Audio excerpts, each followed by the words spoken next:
Hello, everybody. Today I have somebody that I've been following for a while who is just an amazing entrepreneur that you need to know about. Her name is Lisa Johnson. Lisa, it's so nice to see you here. Thank you for coming. Thanks for having me. I'm pleased to be here. I am so excited to talk to you because we actually share a little bit of our childhood background and we're going to get into it. But first, why don't you tell everyone what you do and who you serve right now? Sure. So what I do is I help entrepreneurs add in passive and semi-passive income streams like memberships and courses to their revenue streams. And I've been doing that for about 3.5 years. Um, and I'm also a mum of twins. So yeah, that's kind of what I do. And I travel a lot.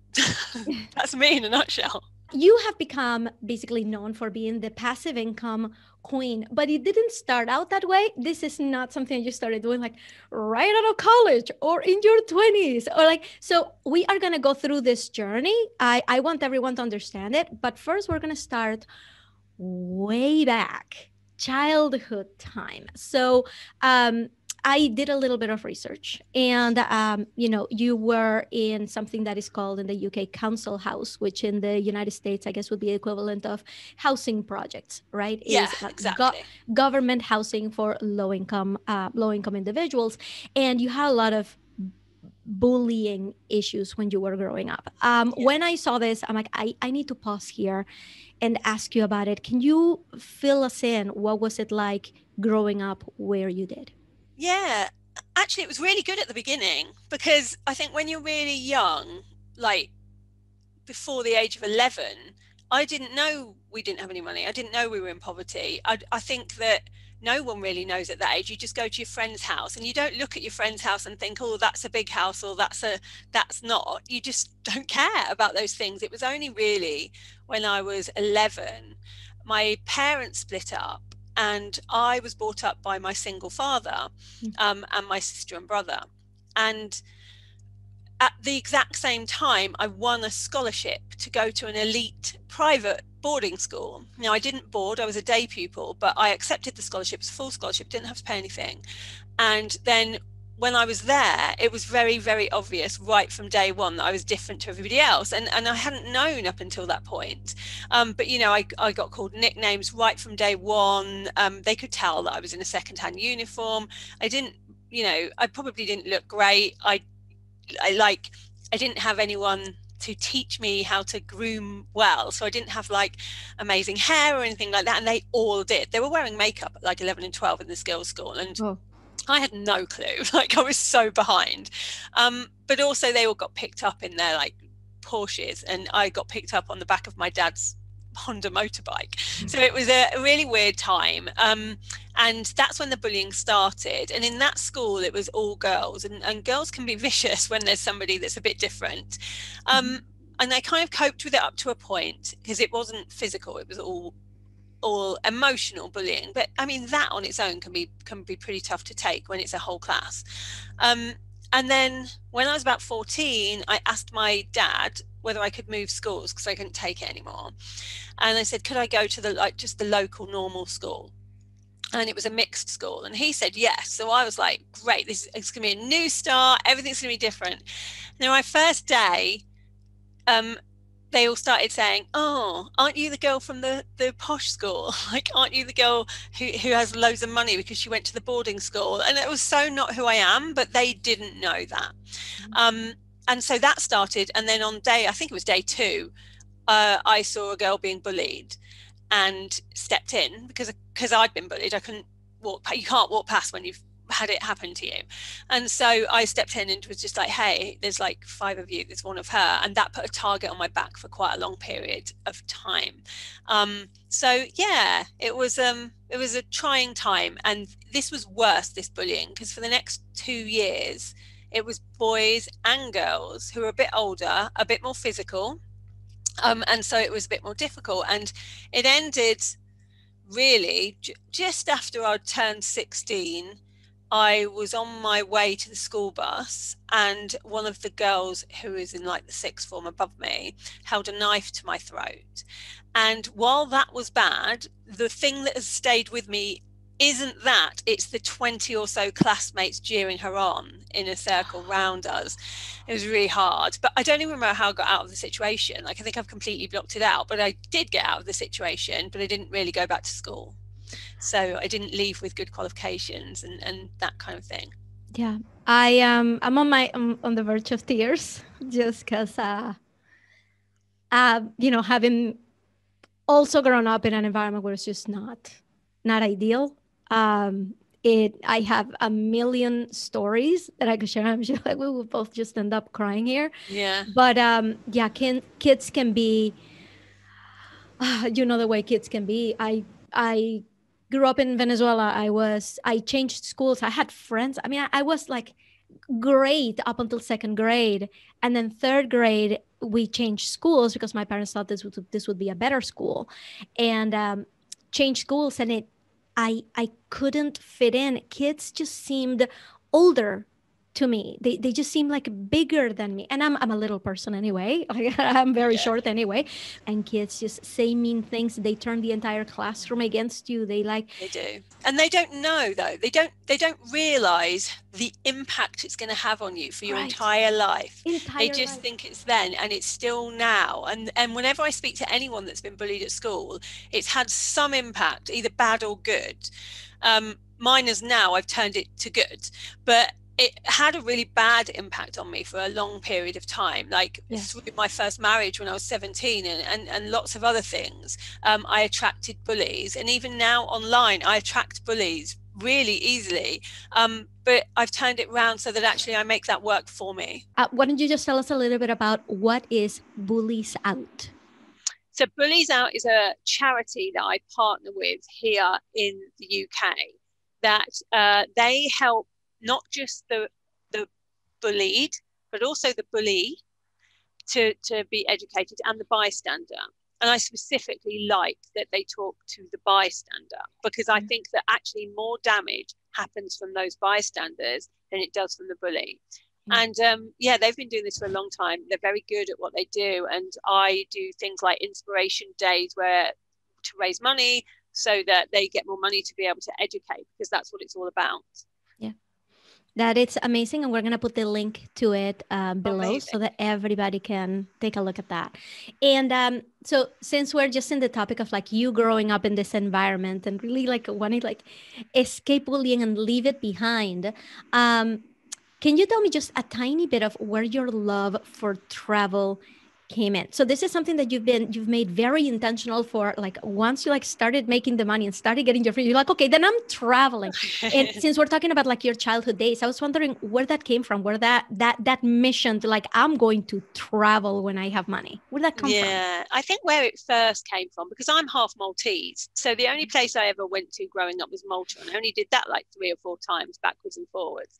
And I never went anywhere because we couldn't afford it. I remember our holidays, we used to have to, there's a newspaper in England that if you collect a number of tokens throughout the year, you can book a holiday in a holiday camp for £9.50.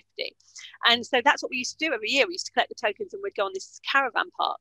And that's where we'd go on holiday. But I always saw, especially when I was in the boarding school, all of my, well, not friends, but all of my classmates talk about these places that they would go to in the sun, and these amazing experiences they would have in around the world. And it just captured me that you could get, how small that school actually is when you can see the world. Then anything that's really near you is tiny and it doesn't really matter. And so I always wanted to travel, never could. Didn't really travel until I was in my 30s. And then when I started making money in my late 30s, that was when I was like, okay, now I can travel. And I'd go to a few places and then I'd just be like, I want to travel in luxury all of the time. And that's a big driver for me, because now I get to go first class with my kids to amazing places. Just today, we've booked the Maldives first class in this amazing place. And my kids get to experience all those things that I didn't get to experience. And that's what it's about for me. I want them to see the world. That is amazing. So now we're going to go back to your story. Okay, but we were supposed to start from the beginning. All right. We've covered childhood. I have like phases of your life. And the next phase is going to law school. And this is something that, you know, from all the research, the vast research I have done on your life, this is a part that always gets like kind of skimmed over. I went to law school. I was an investment banker. Then I was a PA in entertainment, and I tried actressing for a while. So I just want to like just take that and find out exactly what was going on there. So tell me a little bit of law school, investment banking, being a PA, being an actress. Are you on IMDb? Like, I want to know more about what this phase of your life was like. Yeah, it was a crazy time. So I'll tell you how it started. It gets bad before it gets good. Tell me. So how it started was, so I went and got married when I just turned 18. That turned into a nightmare situation, 3 years of that. And then I got out of that relationship and hadn't worked, had never really had a job. So I'm like early 20s or mid 20s. And the first job I go into, I get bullied again by a group of women. And I actually get fired because he said that my boss told me that it's safer to fire me than to fire 20 people. Wow. I know. Wow. And even then I thought to myself, I'm pretty sure law wise, if I knew about the law, I could do something about this, but I don't. And I went home that night, and it was the lowest I've ever been. It was like, I didn't really want to be alive anymore, because I was living in this 1-bedroom bedsit. I'd been divorced before I was 21. I'd been bullied my entire life. I'd now lost the first job that I'd ever had, and it wasn't even a good job. It was like £40 a week kind of a job. And what was the job? I was a admin person, sort of like office junior admin person in a factory. Okay. So it was, I had to start at the base level because I didn't have these qualifications. And so I then went home and I got some pills, I got a bottle of wine, and I was going to end it. And a small voice, and I know it was me, I know it was just my own internal voice. And you know me, I'm not spiritual in any way. But this little voice was like, well, what if it's wrong? What if they're all wrong? What if you will make something of yourself? What if you won't be poor forever? What if, you can make a difference to the world? What if you do end up looking better than you do now? All of these things. And I thought, there's only one way to know, and that's to test it. And so I was like, what test can I give myself to prove to myself that I can be something? And I thought, what's the hardest thing? And I thought, well, I've never even done like hardly any qualifications, so why not get a degree? Which is a random thought to have. But I was like, I wonder if I could get a degree. As a mature student, is there a way to do it? And then I said to myself, what's the hardest degree to get? And so I researched it, and it was medicine or law. And I really didn't want to do medicine. And because I'd had this, this guy that had sacked me, I thought it could be useful to have law. And so I decided to sign up for law school, but not go, because I needed to support myself in the day. So how I did it was I got another PA job, like an office junior PA job, 9 to 5. And I signed up, and they would send me all the books in September that I would need for the year. And I would study. I would go home every night after work, and I would study for 3 hours in this bedsit for 4 years. I didn't do anything else. Didn't go to the pub. Didn't have fun. Didn't make friends. Was just like, I am just going to do this to prove to myself I can be something. And I'd go and take the exams every May. And after 4 years, I was 1 mark off the highest that it could possibly be. And so I proved to myself that I could do it, and then realized very quickly afterwards I really didn't want to be a lawyer. Can I just say that is an amazing thing to have done. So I don't know, I relate to that so much, because there are times I'm like, I'm just gonna do it just to prove to myself that I can do it. You chose something that was really hard, and you're like, I'm just gonna do it because I can. Now, if you've been able to do that, you can do anything. That's what it taught me. I remember if I could do that, I could do it. Exactly. It's almost like childbirth. Like, if I can do that, I can pretty much do anything. I think it's about being laser focused, isn't it? And I think that when you've been through bullying of any kind, or any kind of adversity, you are more likely to push through some things that other people might think are too hard, because nothing seems as hard when you've been through that. And I'm doing a TEDx talk next year, and it's about that. It's about using adversity to fuel your success, because I think it really can, instead of kind of make you feel like you can't do anything and have a bad impact on you, I think it pushes you to do things that other people wouldn't do. which is a good thing. Like, use it, you know? Right. And I love it. You're doing a TED talk. Every time somebody tells me how bad they have it, I like something that really terrible happens to them, I'm like, this is the beginning of your TED talk. Every TED talk starts with tragedy, with being down in the dumps. Like, this is just the beginning. That's so Now true. there's no way to go but up from here. I love that. That's Yeah. such a good point. Yeah. So you finish your law So I school? did You're like, that, and then I did was it? like, what should I do now? Yeah, I then decided to go into investment banking. Yeah. Because I knew I wanted to make money. That was my aim. And so I went into investment banking, and climbed the corporate ladder to get to where I wanted to be, which was risk analyst, business analyst. But then while I was doing that, it was quite a boring job. It was there was a lot to it, and you had to be pretty smart to do it, but it didn't fulfill me creatively in any way. And so while I was doing that, I did quite a lot of acting work. And so I did like music videos, and I would do like the odd film, or I would do a bit of TV presenting and things like that. And while I really enjoyed that side, unless you really make it big, you don't make any money. So I was in this like middle ground of, if I do this, I'll feel creatively like happy. But if I go and work in the investment banking side, I will make money. So I was always just on the fringes of both and not putting everything into either, but carried on with the investment banking. And then it was there that I accidentally got pregnant with twins.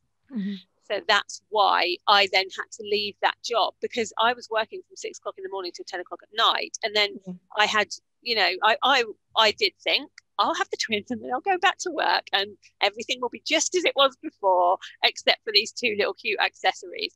That did not happen. Obviously they become your whole world without you even realizing it. And I didn't want to be away from them as much as I was being. And so I had to give up that job that I'd worked really hard on this ladder to get to, and go and get a job near my house. And the only job I could find near my house that was like 9 to 4, so that I could see the kids, they were 5 months old at the time. And the only job I could find was PA again. And so I was like, full circle, I'll go back to being a PA. It meant that I had to slash my salary by like over, I think I was on something like 60 or 70,000 at the bank, and then I was on like 20,000. So it was like a huge thing. I was getting divorced at the time from my second husband. So there I was, going to be a single parent with 5-month-old twins and a job that barely supported us. But there was no other option at that point. And so I was used to, by then, rewriting my story. I'd done it before. I knew I could do it again. And so I started thinking maybe I should start a business. But I was one of those people that I didn't know anyone that ever started a business. I just didn't know anyone. So I was like, well, I don't know how you do it or anything, but I'm just going to give it a go. And so I decided to become a wedding planner. And I set up this business in wedding planning. And Why wedding planning specifically? Because it helped me with the creative side. Because everything I was doing wasn't creative. So I wanted something that was creative, but I was good at organizing, which is why I was a PA, and I was good at planning, and I liked parties and I liked cake.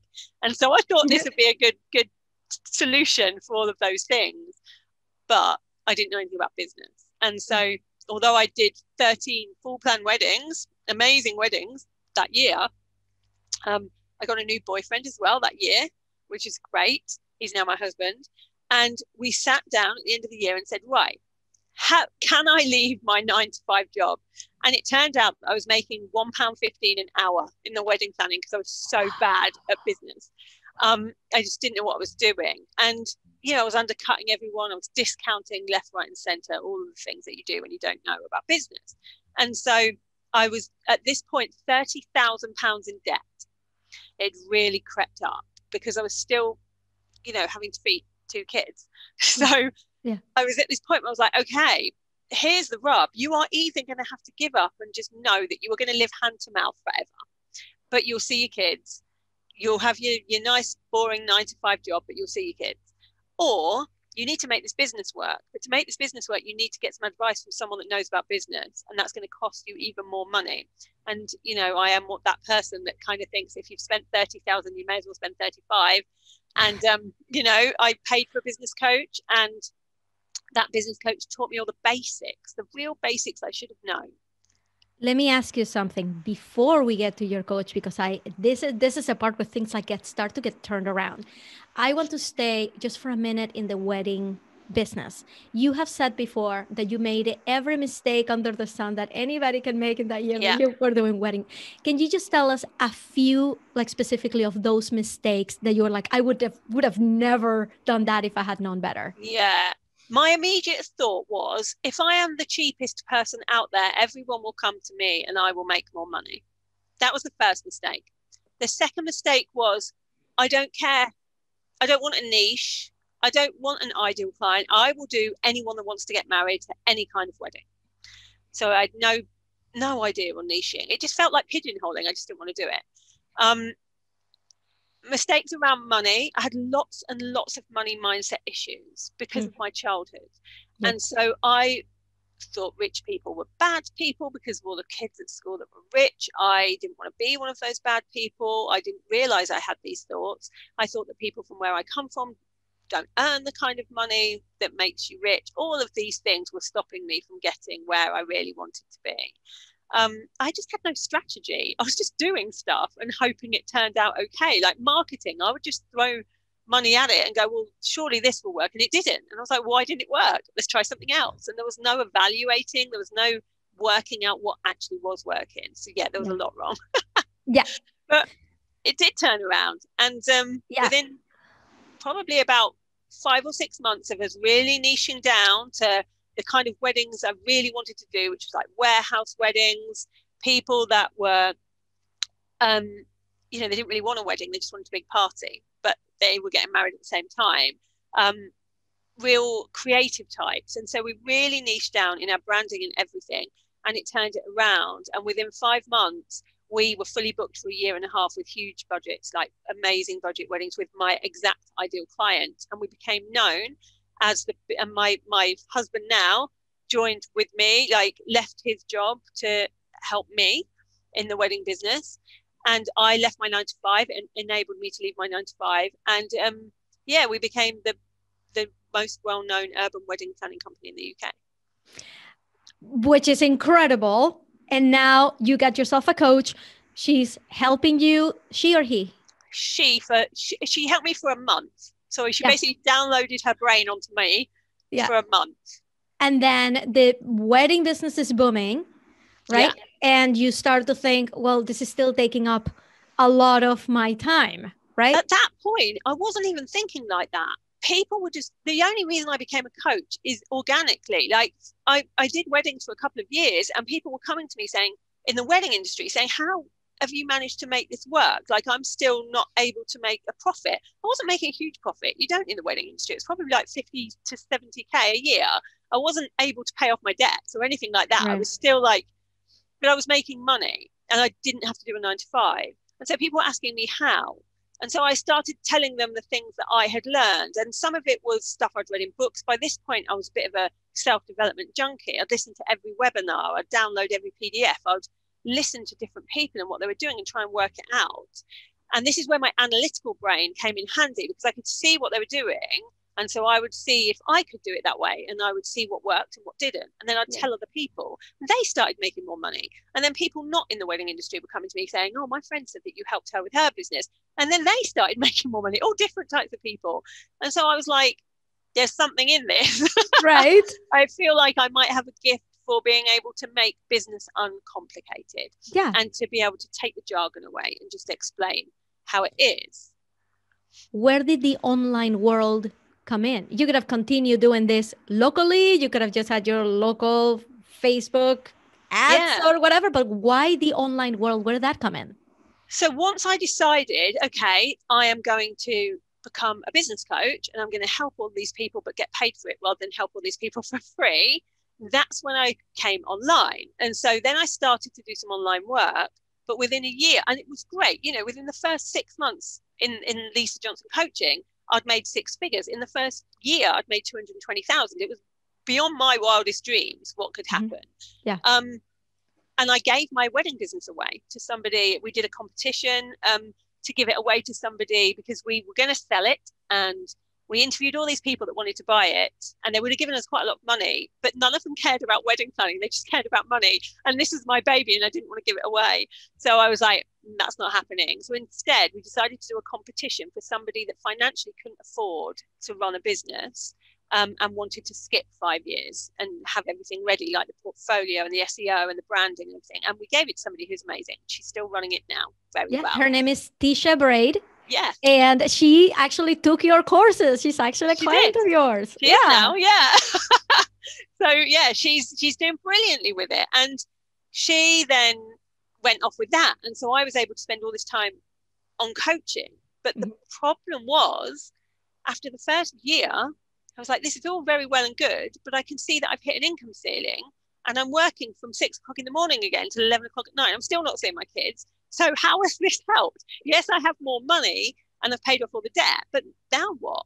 And I thought there must be another way. And so I started studying again. What are other people doing? How are other people scaling? Started learning everything I could about passive and semi-passive income streams. And then I started to just slowly add a couple in, like add a few in one at a time, see what worked. I'd take a course, and all the courses out there would tell you a tiny piece of the jigsaw. And then you'd have to go and buy another course, which would tell you another bit of the jigsaw. And I was doing all these courses. I spent quite a lot of money learning passive income. And then within a year, I'd gone from working 60 to 80 hours a week, earning 220,000, to earning well over $1 million the year later, and working 30 hours a month. Incredible. And I realized this was the way. And then I'm only 3 years in now, just over 3 years, but I've scaled that to 3 million a year, and still 30 hours a month. So can you tell us, because this is like, oh wow, like you wouldn't have been able to imagine you were going to get here, and you actually just had a $2 million launch earlier this year, and I was there. I was watching it. You watched it. I was in awe of everything. I'm like, I can't believe this. So can you tell us, when you started learning about passive income, first of all, can you explain to everyone what passive income really means? Yeah. So passive income isn't passive. Let's put that out there. I wish it was called like leveraged income, but no one knows what that is. So we still call it passive income. But in reality, it's not passive straight away. So you create an asset of any kind, and then you make money from that over and over again. So instead of you trading time for money, which is what most people do. So most people would say, okay, I'm going to work with this person and they're going to pay me. Then I'm going to work with this person and then they're going to pay me. Instead of doing it that way, it's about creating an asset that lots of people can have at the same time. And there's lots of different types. So if you think about things like courses, memberships, workshops, drop shipping, even having an app is passive income. Like there's affiliate marketing, there's all these different ways of doing it. But I found that the quickest ways, and ways that pretty much everyone can do, because we all have knowledge that we don't realize we have, that other people want, is courses and memberships. And so they're the ones that I've really studied deep on. And they're the ones that I now teach and have taught over 2,000 people in the last couple of years to do. And honestly, some of the people even surprised me. Like I teach them the same way to do things, because I realized I was doing things the same way. Mm. But there are people that have made like £600,000 from a membership in like the theatre. Mm. That they blow my mind, because they do exactly what I tell them to do. They don't question it. They just go and do it, and then they make the money. And I love that, like the trust that people put in me to be able to get these results, just lights me up. And it's why I do what I do. I absolutely love seeing people and their lives just completely change as mine did. And I think everybody, I will put the link in the description. I think everybody needs to go check out your course. What would be your first, like if people are like, okay, this sounds interesting, if I want to do something about it, where would you send them to? And I will ask you this question at the end again, but since we're in the topic, what should people do if they want to learn more about this from you? So the best thing to do is I have a little 5-minute quiz called the Cash Calculator. It's on www.thecashcalculator.com. It's nice and easy. And you go on there and you answer some questions, and it will tell you where you are, whether you're ready for passive income, because not everybody is, but it will tell you if you're not ready, what you need to concentrate on next, which part of the jigsaw, if you like. And then you'll be in my world that way. And I'll be emailing you every week with my random stories. I love it. So People are listening. We have online coaches who are listening, and at the edge of their seat, they're like, wait a minute, passive income, courses, memberships. What would you say is the top 3 things they should be doing next if they want to do passive income? Yeah. The first thing is to realize you are an expert in something. An expert is the person that knows the most about a particular subject in an average room. So all of you are an expert in something. Somebody else needs what you know. And that could be anything. Like, don't think to yourself, oh, that has to be like what I'm doing in my business. That could be like how to get around Disneyland quickly in a day. That could be how to potty train twins. Like, how to be fit when you've just had a baby, whatever it is. Or it could be a business thing. But you need to know what you're an expert in and decide that's what you're going to become. The second thing you absolutely must do is grow an audience. And this is the bit that most coaches leave out because it's the hardest bit. And so they'll teach you how to write the course and how to launch it and how to write the sales page. But no one talks about the fact that you haven't got anybody to sell it to. So grow the audience. And I'm a big advocate for that. And I grow audiences quite quickly, and I now teach how to do that. So grow your audience. And then the third thing to do is make sure you learn how to launch properly, because a lot of people have amazing courses and they've got a big audience. And then they come to me and they say, well, I told my audience and no one bought it. I'm like, well, how did you launch? And they said, well, I just told them, come and buy my course. It's like, right. No. Like, we're really savvy now online. Like, our clients are really savvy. They've been burned by courses online before. You need to like show them that they can trust you. So yeah, those are the 3 main things, I think. And be consistent with whatever you do. There's a lot of, in our world, and I'm sure you know this, there's a lot of going out there, trying something for about 2 months, getting a bit bored, doing something else, looking at someone else who's doing something that seems to be better. A lot of shiny object syndrome out there, when actually business is simple if you just stick to one thing. Yeah. Yes, I actually just sent an email to my audience. Like, I don't know when this episode is actually going out, but I just sent an email to my audience expressing an incredible amount of frustration at the fact that this past year, I've basically been doing the things that make me happy, right? I love coming and nurturing my audience, right? But I'm not doing enough to go out there and grow it, right? I'm just like doing the things that I want to do. And then I launch one thing and then I'm like, okay, well, that was it. Next project, launch another thing, next project. It's just like, okay, but I'm not actually sticking to like one thing and testing it and making it work. And you having had a $2 million launch, that doesn't tell me. It was like, okay, I just got 2 million more people in my audience in the past year to sell to. It's like, there were some people that were there already, plus your audience growth. What do you think was the secret sauce to your success in this particular launch, your $2 million launch? What did you do there that people need to know? A few things, but honestly, there is a bit of luck. I mean, COVID helped. Let's be honest, like everybody suddenly needed to make passive income that wasn't making passive income. And although I'd been banging on about it for a couple of years and people were a bit like, yeah, I'll do that at some point. Suddenly they went, oh, I see. This is what you mean by diversify your income stream. So there was a bit of that. But what I did was I used affiliates this time for the first time ever. I hadn't used affiliates before. I used Facebook ads for the first time ever. I didn't use a single Facebook ad until I had already made $1 million. So then I said, well, now I've made $1 million. Let's try it with Facebook ads. That definitely helped.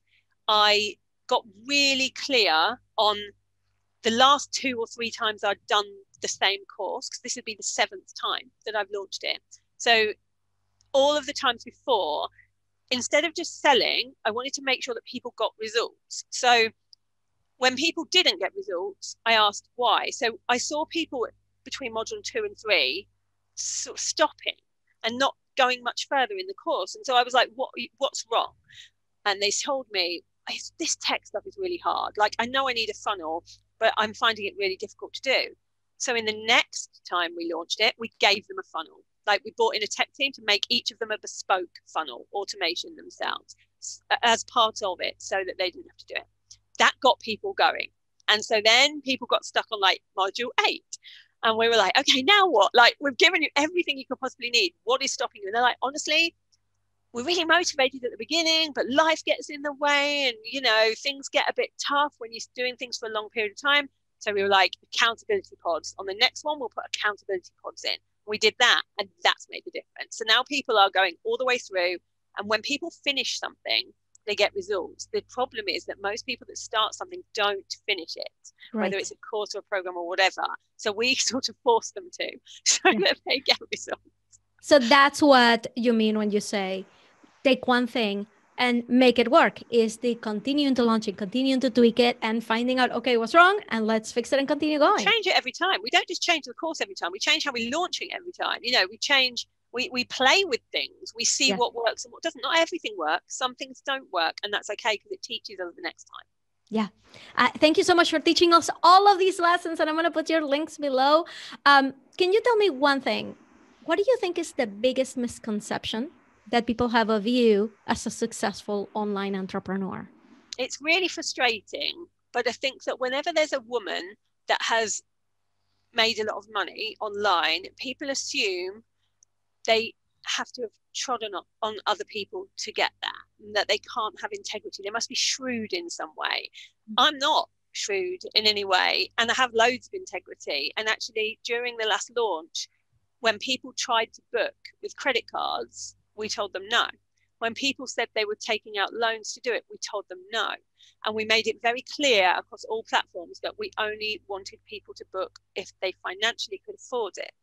And we do quite a lot to make sure that the known pitfalls in this industry, of which there are a lot of people just out to make money, weren't being done, so that people could see. I wanted to show a ripple effect that if we can make $2 million in complete integrity, not with hard pushy sales, only accepting people in if we thought they were ready, then everybody else in the industry can too. Like, and it is already having that ripple effect, which I'm loving. Because we don't need this industry to be tarred with all of this bad rep that we've got. We can still make money and do the right thing. So that's the biggest misconception. People think that everybody who has done well in this industry must have been bad in some way to do it. Yeah. And finally, if the whole world was listening and they had to do what you're about to tell them to do, and they have to do it in the next 24 hours, what would you tell them to do? Start growing an audience. Whatever it is that you want to do, you're going to need someone to sell it to. So start the process of being online and showing up consistently to grow an audience. Like tomorrow, go and open your Facebook group. Got it. Thank you so much. So, Lisa, this has been amazing. There were so many more things that I wanted to ask you about. I could have been here for another hour. But in the meantime, where can people go and follow you and be part of your world? Yes, a couple of places. On Instagram, I'm at Lisa Johnson Coaching. Be prepared that I'm very real and raw on stories. So if you don't like seeing people drunk or doing stupid things, possibly best not to follow me there. Or the Fabulous 5%, which is my Facebook group. I'm in there quite a lot as well. Awesome. We'll put the links there. Thank you so much, Lisa. It's been a pleasure. No worries. Really nice to talk to you.